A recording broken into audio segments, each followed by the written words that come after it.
Alam mo ba na ang average millionaire ay merong 7 source of income? Ayon sa libro na The Millionaire Next Door, karamihan sa mga milyonaryo ay may iba't ibang pinagkukunan ng pera. Madalas ay nagmumula sa investments, negosyo, real estate at iba pang assets. Alam nila na mas mabilis nilang mapapalago ang kanilang yaman at makamit ang kanilang financial goals kapag maraming pumapasok na pera. Kung uobserbahan natin ang mga taong matagal nang nagtatrabaho, yung iba ay kahit 3 dekada ng empleyado, nahihirapan pa rin financially. Habang lumilipas ang panahon, gastusin at mga obligasyon lang nila ang nagbabago, pero ang kanilang financial situation ay ganun pa rin. Hindi ito dahil kulang sila sa sipag o hindi sila matalino, kundi dahil sa katotohanan na mahirap yumaman kapag umaasa ka lang sa isang source of income. Walang masama sa pagtatrabaho, pero dahil dito ay nagiging limitado ang iyong kakayahan na yumaman dahil kontrolado ng ibang tao ang iyong oras. Pagdating naman sa pagnenegosyo, totoo na meron itong kasamang risk. Ayon sa mga report, halos 50% ng mga bagong negosyo ang nalulugi sa loob lang ng 5 taon. Pero para sa mga milyonaryo, mas delikado ang umasa sa isang kumpanya na pwede kang tanggalin anumang oras. Kaya sa halip na mag-focus sa ideya ng job security, mas goal nila ang magkaroon ng financial freedom. Gusto nila na meron silang control sa kanilang oras at babayaran base sa kanilang value. At ito ang nagbibigay sa kanila ng lakas ng loob na sumugal sa pagnenegosyo. Pagdating naman sa pagpili ng negosyo na papasukan, napaka-strategic din nila. Hindi sila basta-basta na sumasabak sa kung ano lang ang uso. Tinitingnan nila kung anong industry ang merong mataas na demand. Hindi kailangang flashy o pasok sa hype. Ang mahalaga ay consistent ang cash flow, merong demand, at merong potensyal na lalago sa long term. Karamihan sa mga negosyong pagmamay-ari ng mga milyonaryo ay boring sa paningin ng iba at hindi mo akalaing malaki pala ang posibleng kitain dito. Kung gusto mong malaman ang mga boring businesses ng mga milyonaryo, panoorin mo hanggang dulo ang video dahil hihimayin natin ang 7 boring na negosyo pero tahimik na kumikita ng pera. So kung handa ka na, simulan na natin ang discussion. Number 1. Water Refilling Station. Ang water refilling station ay isa sa mga maituturing natin na boring businesses dito sa Pilipinas dahil hindi ito kasing ingay ng mga negosyo na makikita natin sa social media pero araw-araw itong kailangan ng mga tao. Sa katunayan, maraming mga negosyante ang naglalagay ng puhunan sa ganitong klase ng negosyo dahil kahit simple ang idea, malaki ang pwede mong kitain. Habang ang karamihan ay naghahanap ng mabilis at murang mapagkakitaan, ang mga milyonaryo naman ay madalas na tumitingin sa mga negosyong may tuloy-tuloy na demand. Kumikita ang water refilling station dahil mataas ang pangangailangan at mababa ang production cost. Kapag meron kang maayos na sistema, bawat galon ng tubig na naibebenta ay merong tubo. Dagdag pa rito, pwede kang magkaroon ng extra income sa delivery service, pagbebenta ng bagong galon containers at pagkuha ng regular contract sa mga opisina. Ang maganda sa negosyong ito ay may pagkakataon kang magkaroon ng repeat customers dahil hindi lang isang beses bumibili ng tubig ang mga tao. Kapag nasanay sila sa quality ng iyong produkto at serbisyo, paniguradong sayo ulit sila bibili. Para magtagumpay sa water refilling station business, mahalagang unahin mo ang kalidad ng iyong produkto at pagbibigay ng magandang serbisyo sa mga customer. Mahalaga rin ang tamang lokasyon, mabilis na delivery at pagiging consistent sa oras ng serbisyo. Sa simula, maaaring mabagal ang kita at kailangan ng tiyaga pero habang dumadami ang iyong customer, mas nagiging stable na ang iyong negosyo. Number 2. Car wash at auto detailing business. Ang kagandahan sa ganitong uri ng negosyo ay madaling intindihin, mataas ang potensyal na kita at palaging may demand. Ang car wash ay nakatuon sa paglilinis ng sasakyan, habang ang auto detailing naman ay nagbibigay ng premium service tulad ng pag-a-apply ng wax, interior cleaning, paint protection at pagpapaganda sa itsura ng kotse. Maraming negosyante ang pumapasok sa ganitong industry dahil sa patuloy na pagdami ng mga sasakyan at lumalaki rin ang pangangailangan sa maintenance at cleaning services. Maraming mga car owner ang gustong palaging malinis at presentable ang kanilang sasakyan. Para sa kanila, ang kotse ay hindi lang simpleng sasakyan kundi simbolo rin ng kanilang pagsusumikap, kaya inaalagaan nila ito. Pero ang problema, karamihan sa kanila ay wala ng oras para linisin ang kanilang sasakyan. kaya nagbabayad na lang sila para sa ganitong serbisyo. Mataas ang success rate ng ganitong negosyo lalo na kapag nasa magandang location ka tulad ng malapit sa highway, gas station, subdivision o commercial areas. Kapag maayos ang serbisyo at maganda ang customer experience, malaki ang chance na bumalik ang mga customer kada linggo o kada buwan. Tandaan na repeat customers ang isa sa pinakamalaking source of income. Kapag nasiyahan ang customer sa iyong serbisyo, paniguradong babalik sila at i-recommend ka pa sa kanilang mga kakilala. Number 3. Laundry shop. Sa unang tingin, ang laundry shop ay parang isang ordinaryong negosyo lang. Pero ang katotohanan, maraming milyonaryo ang pumapasok sa ganitong negosyo dahil meron itong regular customer at hindi nawawala ang pangangailangan ng tao sa malinis na damit. Habang patuloy na lumalaki ang populasyon at mas nagiging busy ang lifestyle ng karamihan, patuloy ding tumataas ang demand sa laundry services. Maraming pamilya at empleyado ang walang sariling washing machine o walang sapat na oras para maglaba.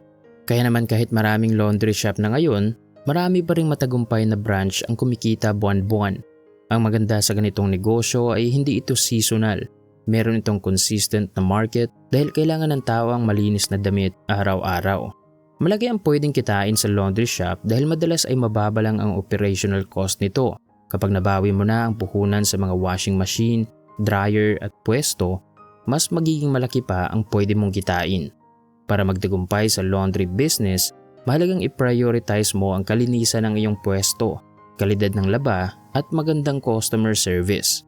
Hindi sapat na basta malinis lang ang damit. Gusto rin ng customer na mabango, maayos ang tiklop at mabilis ang serbisyo.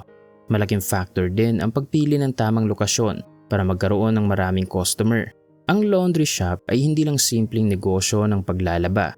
Isa itong negosyo na kayang magbigay ng stable income at long-term growth para sa taong marunong magpatakbo. Number 4. Junk shop. Maraming tao ang minamaliit ang junk shop dahil mukhang marumi, nakakapagod at hindi exciting na negosyo. Pero sa likod ng mga bote, bakal, karton at plastic ay may malaking opportunity para kumita. Hindi ito hype sa social media pero araw-araw itong may operasyon at cash flow. Kaya maraming yumayaman dito dahil kahit simple tingnan, meron naman itong tuloy-tuloy na kita. Malaki ang demand sa junk shop dahil halos lahat ng industriya ay gumagamit ng recycled materials. Ang mga pabrika ng bakal, plastic, papel at aluminum ay bumibili ng mga recyclable items para gawing bagong produkto. Isa pa, parami rin ang parami ang mga taong nagbebenta ng bote, karton at scrap metal para magkaroon ng dagdag kita. Ibig sabihin, may supply ka na, may buyers ka pa. Kahit tahimik ang negosyong ito, hindi natin dapat ito ina-underestimate dahil mabilis ang ikot ng pera dito. Para magtagumpay sa junk shop business, mahalagang maging masipag, matyaga at marunong tumingin ng value sa mga bagay na tinatapon lang ng iba. Kailangan din ng maayos na pakikitungo sa mga suppliers at customers dahil sila ang magpapalago ng iyong network. Habang tumatagal, pwede kang magdagdag ng truck, warehouse o sariling recycling operation. Mauunawaan mo sa negosyong ito na hindi kailangan magmukhang sosyal ang isang negosyo para yumaman. Minsan, nasa mga simpleng negosyo ang totoong pera. Number 5. Motorcycle shop. Maliban sa mga sasakyan, pansin din natin ang pagdami ng mga motorsiklo sa kalsada. At isa lang ang ibig sabihin nito, merong mataas na demand sa mga motorcycle shops. Maraming tao ang hindi napapansin ang motorcycle shop dahil mukhang simpleng negosyo lang ito. Madalas iniisip ng iba na puro bintahan lang ito ng mga piyesa, langis, gulong at paggawaan ng motor. Pero ang totoo, mataas ang success rate ng negosyong ito at pwede kang kumita ng malaki. Habang ang ibang negosyo ay mabilis mawala sa uso, ang motorcycle shop ay merong tuloy-tuloy na demand dahil araw-araw ginagamit ang motor. Pangpasok sa trabaho, pang-delivery, pang-negosyo at pang-biyahe. Kaya kahit hindi ito glamorous na negosyo, maraming negosyante ang yumayaman dito dahil stable at paulit-ulit ang customers. Kumikita ng malaki ang motorcycle shop dahil maraming paraan para kumita dito. Una, may tubo sa bintahan ng pyesa at accessories. Pangalawa, may labor fee sa pag-aayos at maintenance. Pangatlo, may dagdag kita pa sa mga customized parts, helmets, riding gears at performance upgrades. Maraming customers ang bumabalik buwan-buwan para sa pag-maintain ng kanilang motorsiklo. Kapag naging kilala ang shop mo sa magandang serbisyo, kalidad ng trabaho at tamang presyo, kusang lalawak ang customer base mo. Kaya napakalaki ng chance na maging milyonaryo sa motorcycle shop. Bago tayo magpatuloy, kung marami ka nang natutunan sa video natin ngayon, huwag mong kalimutang mag-iwan ng like para ma-recommend naman tayo ni YouTube sa mga kababayan natin na gusto ring umasenso. Salamat! Number 6. Apartment Rentals. Isa ito sa pinakamagandang source ng passive income. Ito ang uri ng negosyo na kahit walang ingay ay gustong-gusto ng mga mayayaman dahil merong steady income at merong long-term demand. Maraming tao ang tingin sa apartment rental business ay boring na negosyo pero paniguradong kikita ka dito. Kahit marami ang naging milyonaryo sa negosyo na ito, meron ka pa rin dapat i-consider. At isa na dito ang lokasyon. Kapag nasa tamang location ka, lalo na sa mga lungsod, malapit sa eskwelahan, opisina, factories at mga mataong lugar, hindi ka mahihirapang kumita ng pera. Maraming estudyante, empleyado, bagong pamilya at mga galing probinsya ang naghahanap ng abot-kayang matitirhan. Habang patuloy na tumataas ang presyo sa pagpapagawa ng bahay, mas maraming tao ang nakapagdesisyon na magrenta muna. Posible talagang maging milyonaryo sa apartment rental business lalo na kapag marunong kang magpalago ng iyong properties.